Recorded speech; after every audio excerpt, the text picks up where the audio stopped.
નવસારી જિલ્લાના ચીખલી તાલુકાના જોગવાડ ગામમાં ભરાતા અડચણરૂપ હાટ બજારનું સ્થળ બદલવા બાબતે ખતીજાબેન બુલબુલ તલહા એફ પટેલ, ઈશ્વરભાઈ એલ નાયકા, સરપંચ જોગવાડ અને ગામના આગેવાનો દ્વારા ચીખલી તાલુકા વિકાસ અધિકારીને આવેદનપત્ર આપવામાં આવ્યું। ઉલ્લેખનીય છે કે જોગવાડ ગામના મધ્યમાં આવેલ 4 રસ્તા પર ભરાતા હાટ બજાર સાંકડા રસ્તાના કારણે સ્કૂલ ફળિયા, મદ્રેસા તરફ જતા રસ્તા પર આવતા ફળિયાના લોકો અને મદ્રેસા પર આવતા જતા લોકો અને ખેડૂતોના મોટા વાહનો લઈ જવા માટે અડચણરૂપ હોય, જેથી ભારે હાલાકી પડી રહી છે। ત્યારે દુકાનદાર અને પાથરણાવાળા રસ્તા પર બેસી જાય છે, જે રસ્તો બ્લોક થવાના કારણે દુકાનદાર અને ગ્રાહકો જોડે ગામવાસીઓની વારંવાર બોલાચાલી થતી હોય છે, જેના કારણે કોઈ વખત અનિચ્છનીય બનાવ બને તેવી શક્યતા પણ બની શકે છે।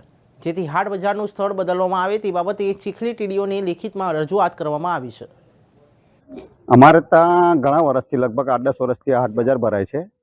એ ગામને નડતરરૂપ છે, ખાસ કરીને ખેડૂતોને, પછી બસમાં આવતા જતા પેસેન્જરોને અને બીજા ગામના બધા ગ્રાહકો આવે તેમને પણ આ બધું નડતરરૂપ છે।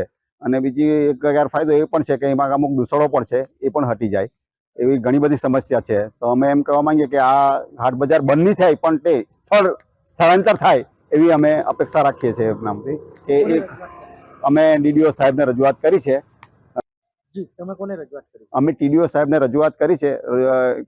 રજૂઆત કરવાથી એમને બધી રજૂઆત સાંભળી પણ છે અને અમને આશ્વાસન પણ આપ્યું છે કે એના કંઈક પગલાં લઈને આગળ અમે કાર્યવાહી કરીશું।